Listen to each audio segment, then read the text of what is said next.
There are a couple times of a year when fireworks are the star of the show, like 4th of July, and here in Utah we have Pioneer Day, and of course, New Year's.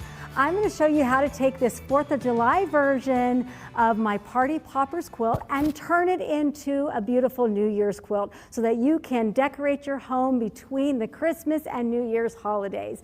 It's a fun way to add a little something extra and have that in-between look to your home. I'm also going to show you how to use QCT6 Pro and some of our gold features to quilt the Party Poppers New Year's quilt and just make it something fun. You can use it as a wall decoration or even a quilt that you cuddle up with your family on, depending on what your New Year's bash is going to be.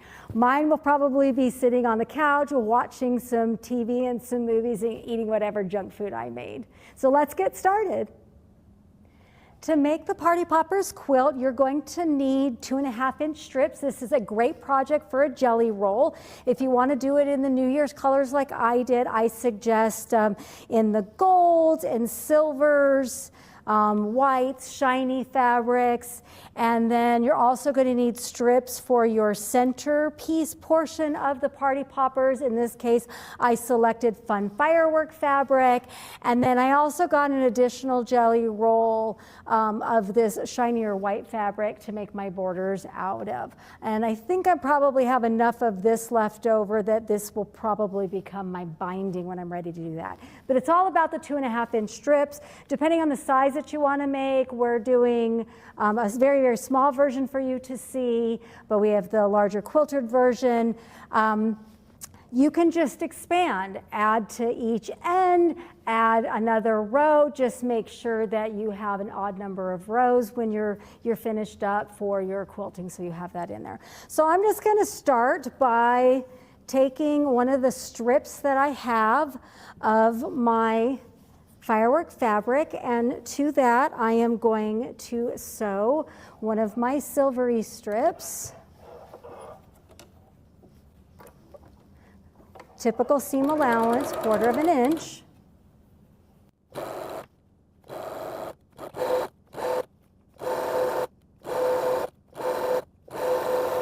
And then I'm going to add in my gold sides and my tans, any of those colors that you think of when you think of New Year's, to the other side. So my Party Poppers are going to be, the focus is going to be the center. So whatever I want that to be will be consistent across all of the strips that I sew together. So a total of 3 strips for each set.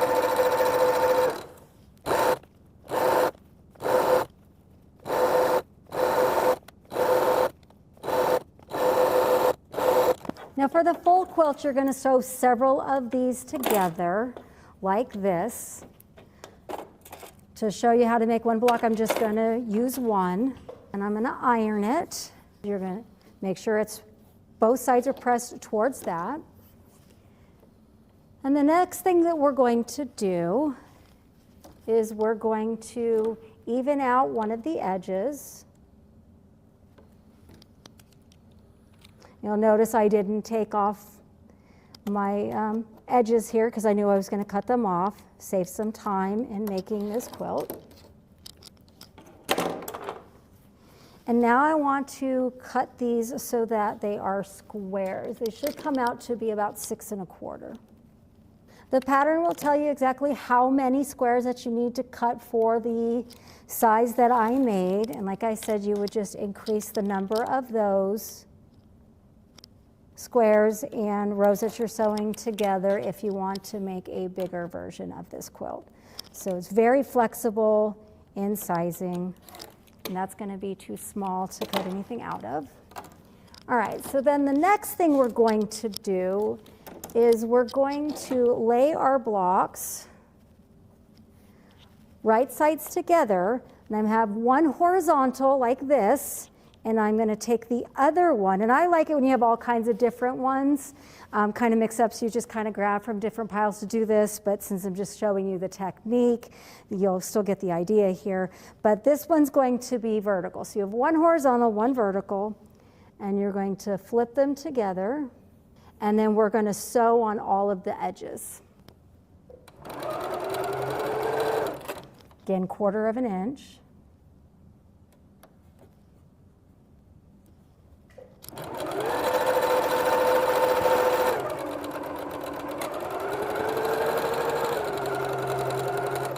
With this quilt, you could do quite a bit of the chain method of piecing. So you do the next one, the next one, the next one, and then turn them to the side. So it's very fast to put together.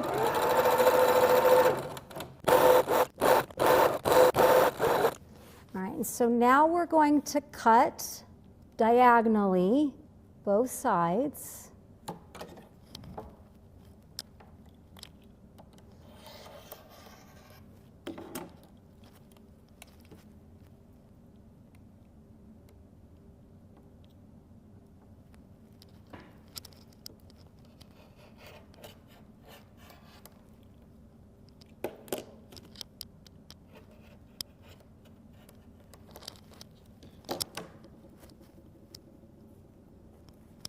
And that's going to give us these pieces that look like this.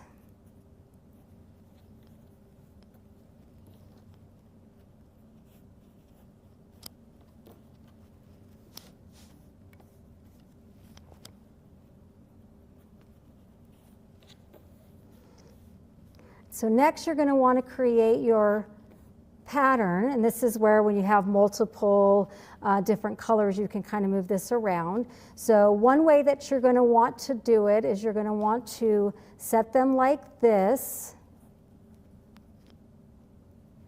and I'm going to sew this one to this one and this one to this one and then sew them together. And then if you want to alternate, you can see where the next block will line up here and the next block will line up here, so that you get something that's going to end up looking like this. So you get these repeated blocks, right? So you can also turn them the other way. So if you want to alternate the direction of your rows, then your next row would get sewn like that.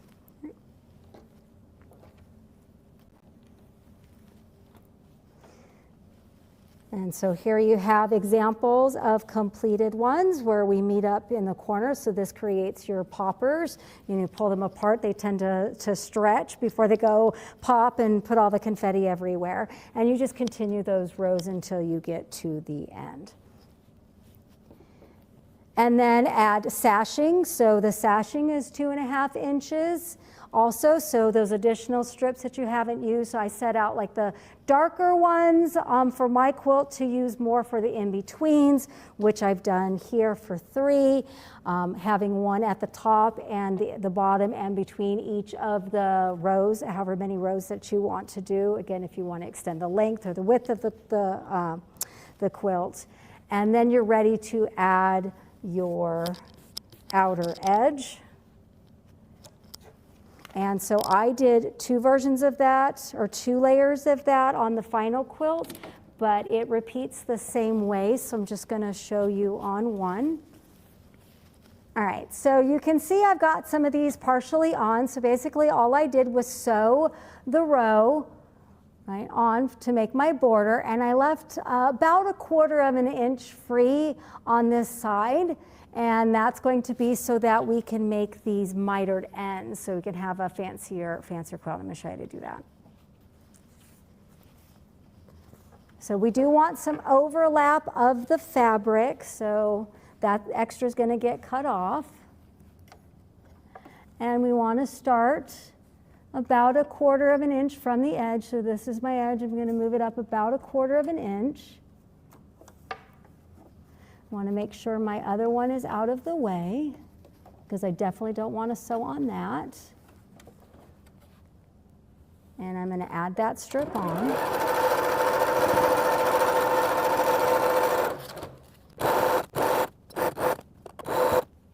And when I get towards the end here, I'm also going to stop at 1/4 of an inch.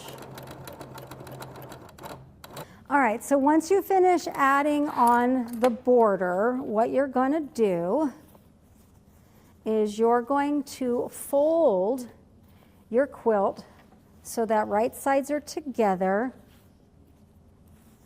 and you line up your border edges so they're even. And I like to clip these to help me hold it into place initially. We want to make sure we don't get any weird folds. So the next thing you're going to do after you've got it all pinned into place and it looks nice and lined up, you can always clip it on both sides, is you're going to take your ruler and you're going to line it up on the folded edge. Okay, can you see that? Right along that folded edge, because this is where we want the seam to be able to get this mitered look. All right, so once I'm lined up, I'm just going to take my fabric pen, I'm going to mark that, and then I'm going to sew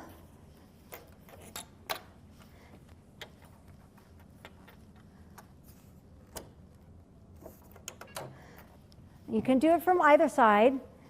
This one I happen to be doing from the start, but I'm going to sew leaving 1/4 inch to the edge. I'm not going to sew it all the way. Okay, I want to leave that little bit of space. That's what's going to help it lay flat. When I get to that 1/4, that is where I'm going to do a little bit of back stitching so it's nice and secure. And I want to make sure that this fabric is flat underneath.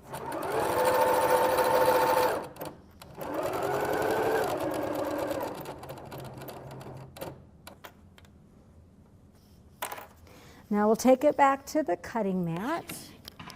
And what I'm going to do now is I'm going to line up my ruler so that stitch line is lined up with my 1/4 inch mark on my ruler to create my seam allowance, and I'm going to cut off the excess. Take all my clips off, and then I can iron it. Now I like to open up that seam to iron it so that it lays a little flatter and I don't have a big chunk of fabric there. So I can show you, I just opened up that seam. It's just going to create less bulk for me. Let the fabric decide which way was the best way for it to lay as I did that. And this is what our mitered corner is going to look like. So you'll do that to all the edges of your quilt. If you'd like to do a second border like I did, you're just going to have longer 2.5 inch rows that you're going to add to them, strips that you're going to add to them. And then when you do the mitering again, you're going to fold, and helping fold on this line is really going to help you line up that second border. So that's really up to you if you want that extra look. I wanted it to be just a little bit bigger and really to frame the inside of my quilt. So that gives you an idea how to put it together. It's pretty easy, very quick method, very fun. And funky in the way that you can kind of set it up. So now we can go and show you how to quilt our party poppers. So for the party poppers portion of my quilt, I didn't really find a design that I really liked, so I decided to make my own, which I have shown here. And so I'm going to show you some basics of how I use the pattern CAD in QCT Pro in order to come up with my design. So I'm going to go back to my home screen and I'm going to open up Pattern CAD. And so Pattern CAD allows you to do all kinds of drawings. This is just kind of a really basic tutorial on how to use it, but you can do basic lines. So if you unclick that, you can basically click a line and drag and you'll get 2 points of a line. You can draw splines. So kind of the same thing, you create 2 lines and then you're going to go to edit and highlight both of those nodes, and then you have control over both directions and where you want those to go to create different kinds of shapes and curves. You also have in Draw just making traditional arcs. So again, with 2 points, it's the same thing. You're going to use the edit, and you only have one control for the direction of your arc so that you get that smooth curve look to it. And then there's parabolas.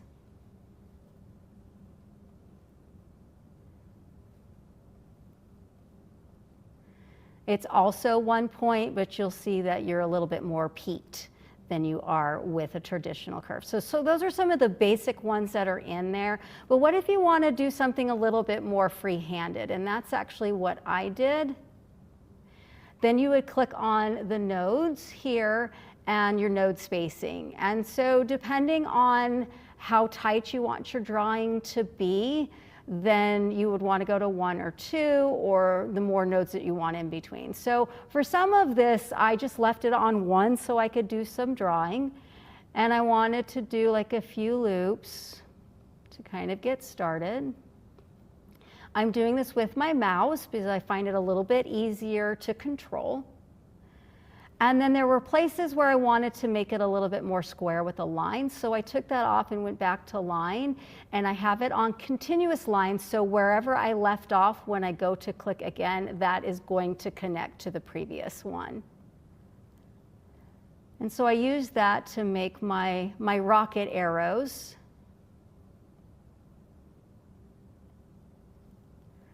And then I wanted to kind of continue on making some fun parts of the design, like if I wanted to do an explosion, and I had a couple different varieties of those.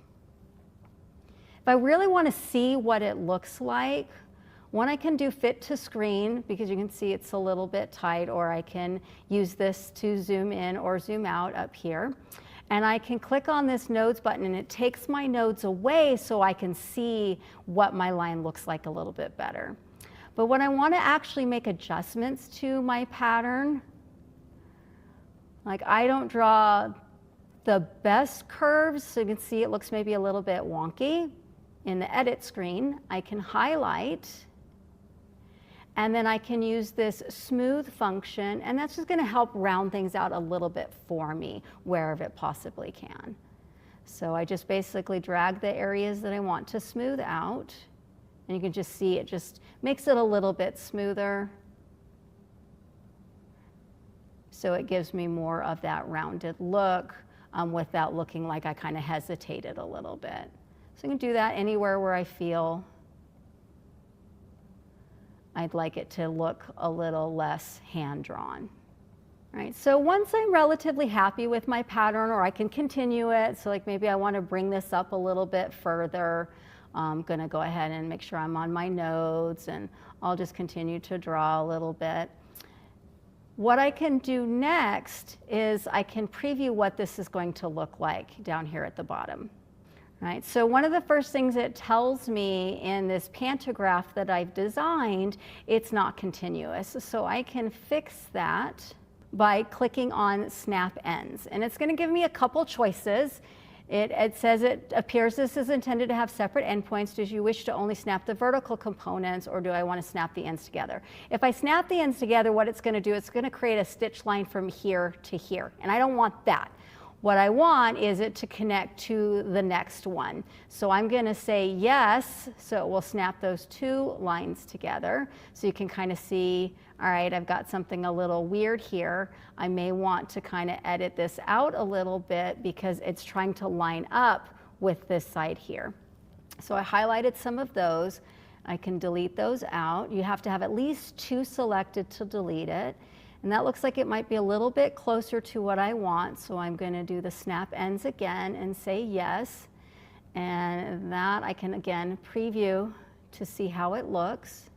And so it'll be a little bit more continuous now, but if I'm concerned about how it's going to look, I'm going to use one of my tools, and I'm going to look at endpoint continuity. And so this is going to show me where it's lining up. So I can see I've got a little bit of a jagged edge here. So I can click the nodes, and only one of them is editable, so the one that when you look at the nodes you can see what that is. I can highlight these again and delete out some of the excess that I don't like, and then continue my drawing until I get a little bit closer to where it is. And then again, snap my ends, saying yes. And so if I hide my nodes, I should be able to see it looks a lot better to me and how it's going to go. And then I would click preview, and this is going to give me an idea of how it's going to look as a pantograph. Right? So you can see it's continuous. I'm pretty much ready to go. The other thing that I can do, and I always recommend that you save here, if there are any reflections, go ahead and save those, is to go ahead and save this before you do anything else. And I can go to optimize. Optimize is going to check my pattern as well if there's going to be any trim lines. So I can see some trim lines here, and I can check for breaks. And so I don't want these trim lines. I want this to go as one smooth thing. If I leave it as trim lines, it's either going to stop as I'm doing my sewing and ask me to start again at that new spot. So I'll have to break my bobbin thread and bring it back up, or I can remove all of these as much as I can. So that doesn't look great how that came out, so I'm going to reset it. And I can control the order here as well. So if you see the numbers, it's trying to start stitching here because it was my middle one that created the pattern. Okay, so if I click on this, that's not going to change to 1. So it's going to start here and come around this way. Then I'll go down here to make sure I'm on number 2, and I'll click number 4, and that becomes number 2. So as you can see, that's making those lines disappear. And now I'm in order. So it's going to stitch 1, 2, 3, 4, 5, 6, stitching left to right. Doesn't look like I need to remove anything, but I'll do it just in case. Now I'm one solid piece by doing that, so it's just one. There'll be no stops. I can peek at it to animate the stitching and see how it's going to look. All right, and this is a good place to save it as well before you go back.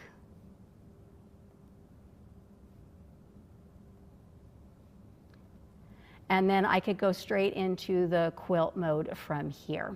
Okay, but I actually have a different pattern that I'm using, but I'll go ahead and just kind of show you. It's going to ask you to save again. I just found that sometimes something weird will happen with a really complex pattern if I don't save, and so I want to make sure before I get to this next screen everything looks like it's supposed to. And so this automatically takes you and your new design to pattern placement. And then that's how you would basically handle that. All right, so I want to select my first pattern. So I have one that's a little bit more complex so that I can do my design on my poppers portion of the quilt. So I'm going to open that one up. And then what I'm going to do is I'm going to use the ruler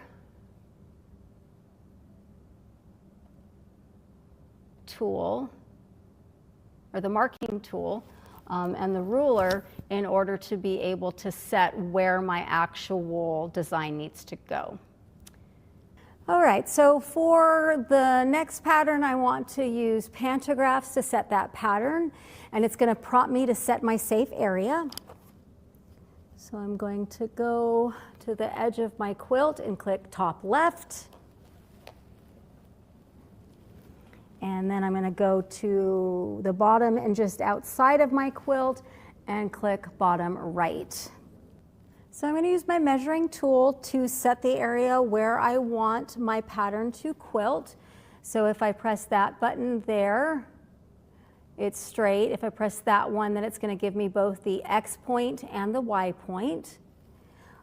I align my needle where I want it to be on my quilt, and I click that one, gives me the top left. And then I'm going to do the same thing, line up on the bottom right and press that one, and it gives me the bottom right and creates the measurement of where I want that to occur.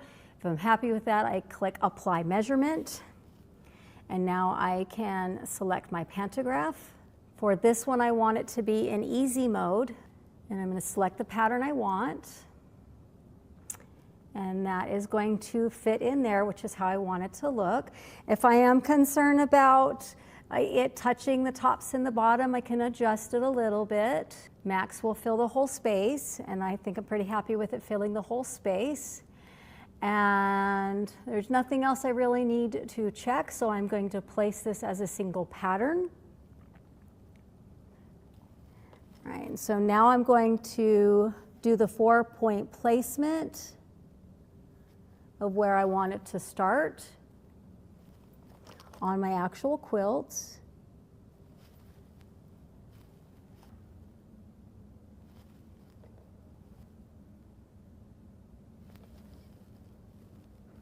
So I'm going to go back to the other side because I don't know if I'm totally happy with where that is. Maybe I was off a little bit. But nope, it looks like I'm right where I need to be. So that means I put my quilt sandwich on a little bit crooked, which is okay because it's going to adjust for that by doing that placement. So I can check fit. Fit doesn't cover the whole thing, so stretch is my best option because I do want to cover that whole sashing with that. So I am ready to do my quilting.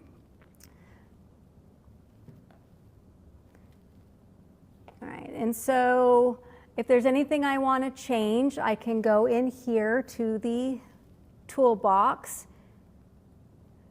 So I'm already done my safe area, but if there's anything that I need to change, I can, and I'm okay with this, so I'm going to close that. I can also look at my settings, and so I want to sew on medium speed. Slow's just a little too slow for me. The fast I think is too fast. I can't stop the machine fast enough if I do like break my thread or something like that.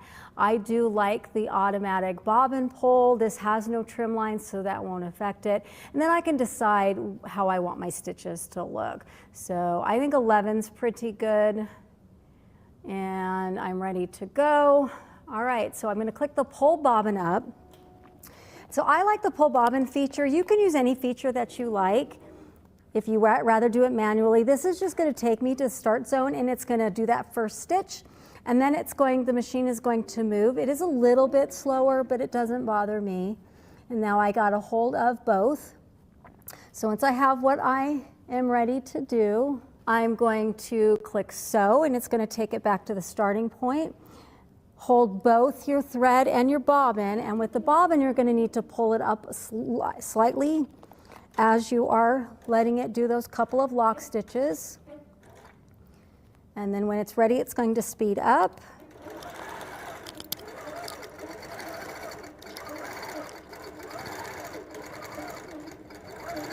And I can trim. And now the machine's going to do that sewing for me right there in that sashing.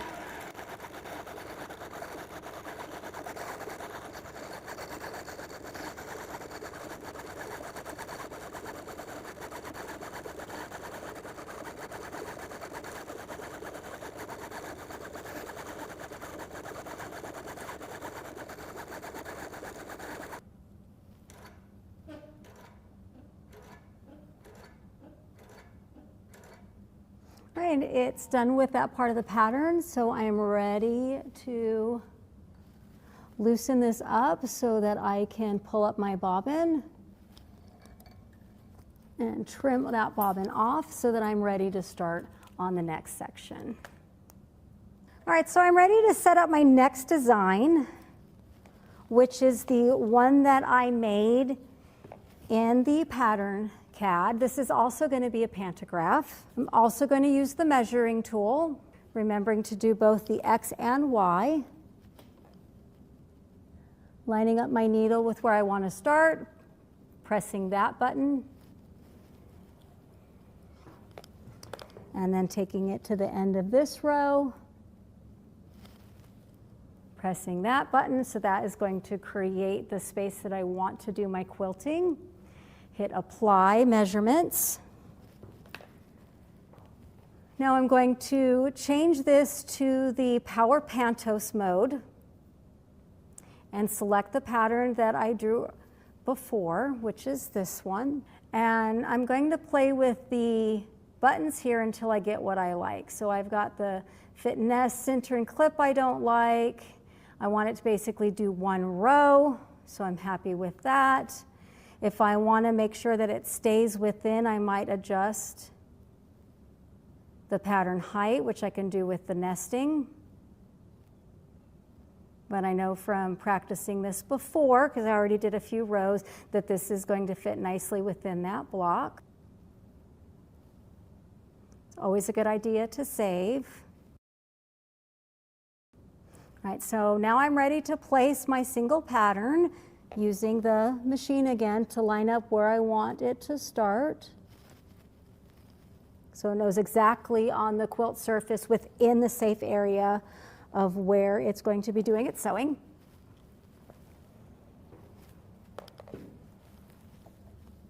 So I'm doing the 4-point placement because that's going to give me the best precision in the placement of my pattern.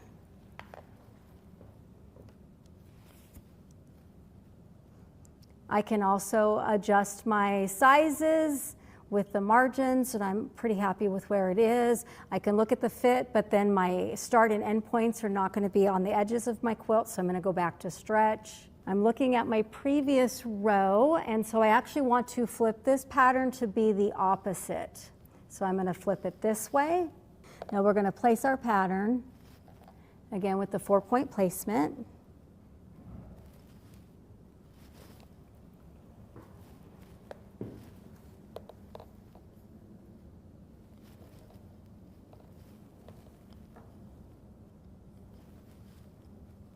All right, so I am ready to quilt, so I'm going to press the quilt button.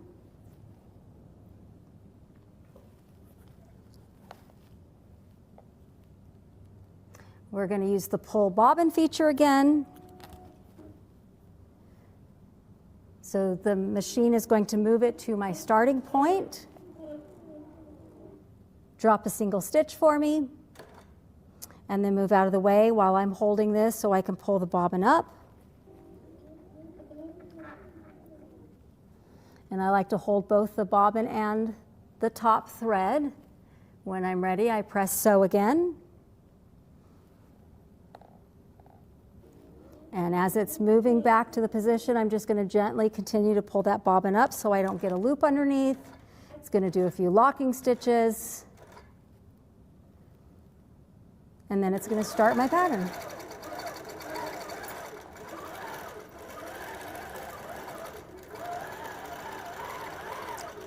Now I'm going to be honest, I was really intimidated about doing automation. I was really worried about letting the machine control everything, not having the same amount of creativity in my designs. You know, just not really understanding like the mechanisms and all of that. And, you know, since I really dove into it and started playing with it and seeing all the features that were in Pro and finding out there's a lot of fun things that you can do with automation. I still love to do free motion quilting. In fact, for the borders of this quilt, probably going to do a little ruler work, a little free motion quilting on that. Haven't quite decided what that design's going to be. But it can just do things that I can't do as a human, you know, things that are circles so that they're nice and actually look like circles. I tend to flatten out when I draw a circle. You know, so there's just a lot of things that it allows you to do. You can mix and match patterns, you can draw your own patterns as I've shown you. And I think the more that you play with it, the more you can find exactly how creative you can be. And it's just kind of fun to watch the machine. It's like, I do have an embroidery machine too, and it's still fascinating to sit there and stare at. So we're just gonna let the machine finish up this row, and then we'll move on to our third sashing type. So it's finished. I'm just gonna loosen my top thread so I can pull up the bobbin.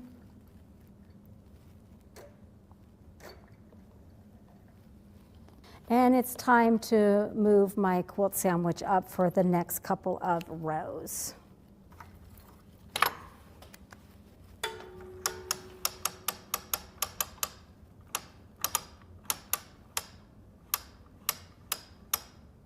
So it's very important that this is nice and tight. So I'm using the pink clips because they're just a little bit easier to adjust with the thickness of the extra backing that I have from this quilt sandwich, as well as my leaders. All right, so this just kind of helps with that. You're also going to notice that this part of my quilt now is not pinned down, so I am going to take a moment to pin base this so that it will stay where I want it to be now that I'm past the point. And that's because I like to kind of adjust that basting as I get through the quilting process. So the next thing I wanted to do is I decided that I wanted something a little bit different on each of my sashings. So I wanted to alternate something. And what I decided it was, is since this is a New Year's quilt, I wanted it to be about New Year, so I wanted to write Happy New Year on there, and I want to be able to use it every year, so I'm not going to put what year. And so what I'm going to do with this one is I'm going to go back to my gold features, and I'm going to use the font stitcher. So the font stitcher is just a really nice way to be able to write anything that you want. You can select your fonts either by doing the plus or minus button. You can also double click in the box and it will give you every font that you have. Now it basically pulls the fonts from what you have in Microsoft. In your C drive, there's a place under the Microsoft information where you can put in fonts. So if there's a font that isn't in there that you like, a free font, you can download it and upload it into that and it will show up here. And that's what I did. I had a couple of fonts I was looking at. I added them in here. I don't remember what they are now. So I'm just going to pick one just to give you an idea. And then I just type in what I want it to say. And if I want, to add, I'll unlock this and I'll shift so I can do the exclamation point. And then once I have what I want, I can switch to a different font. I can hit OK and I can save this. So I'm just going to call this example, and that's going to save. And it will place that pattern for me. But I've chosen one that I worked on earlier, and so to get this one where I want it to go, I'm actually not going to do pantograph because I want it to repeat twice, but I want to keep the shape. I don't want it to like stretch out, and I found that if I did it twice in the thing, I got exactly the look that I wanted. To do that, I went to Select and Sew. The New Year that I wrote out previously, and open that up. And then I'm going to, again, indicate where I want to place that. So we're going to use the 4 points.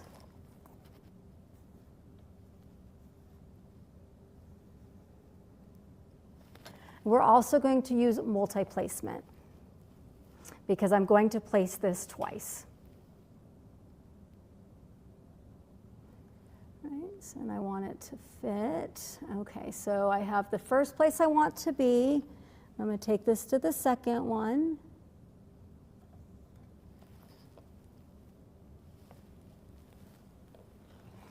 And I'm going to go to about the halfway point of my quilt. So I've got 6 blocks, so the one in the middle here. And if it's easier, I can do the bottom one.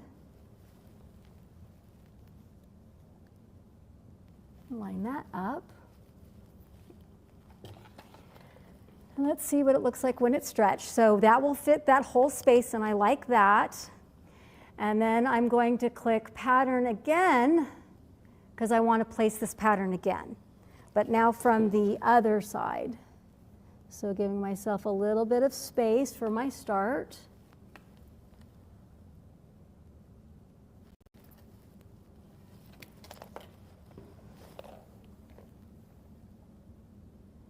And to the other end.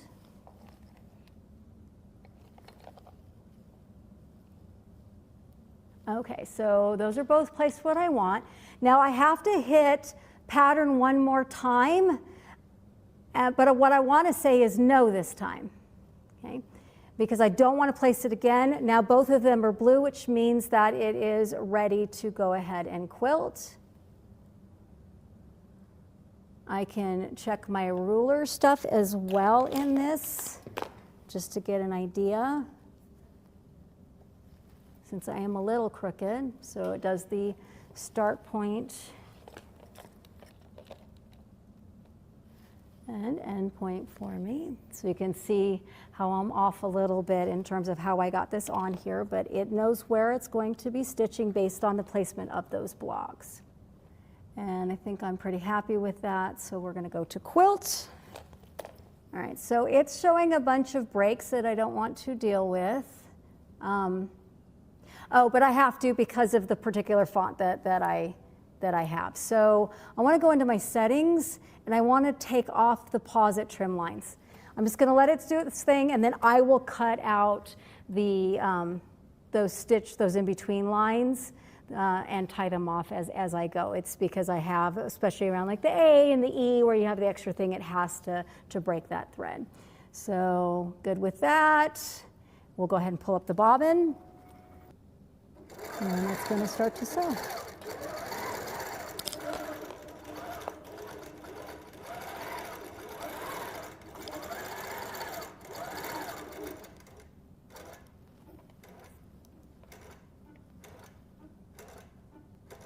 Now by turning off the pause, instead of it asking me to pull the bobbin again, it's just going to move to the next place and start stitching. And so I'm just going to have all of those little extras to cut off on the front and the bottom.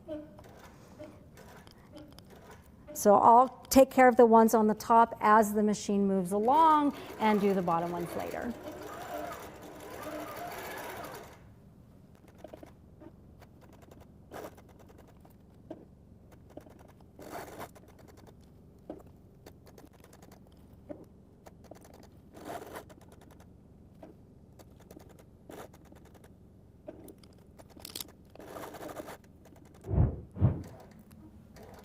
All right, we're getting down to our last part of the pattern. It just needs to do the dot underneath the exclamation point. All right, well, now that I've finished the quilting that I want to do with automation, and since I'm still trying to decide what it is that I want to do for the outside parts of my quilt, and I'm going to finish that all up later and show you that final product at another time, I'm going to go ahead and take it off so you can see what the quilting looks like on the entire quilt. So like I said, we alternated the rows where the party poppers are with the pattern that we designed in our pattern CAD. We have the fun New Year's labels, the Happy New Year's labels, and the other sashing fireworks on there for something just to add a little uniqueness, since each of my sashings were a little bit different in color in the general that I used. And then the back, I did gold in the bobbin because the backing that I chose was gold, and so it just blends in real nicely. So once I decide how I want to do my binding and what I want to do for this part, like I said, I'm leaning towards ruler work. We will get it all finished up and you can take a look at it. In the meantime, you can find the pattern for making this quilt on our website, graceframe.com, under events, Tuesdays with Grace, and more information about QCT6 Pro and Gold is available also on our website. Feel free to send in any questions that you might have about it. I'll be happy to share with you what I figured out from using the QCT6 Pro and how I basically became a convert and using automation. Thanks for joining us. Have a happy holiday season.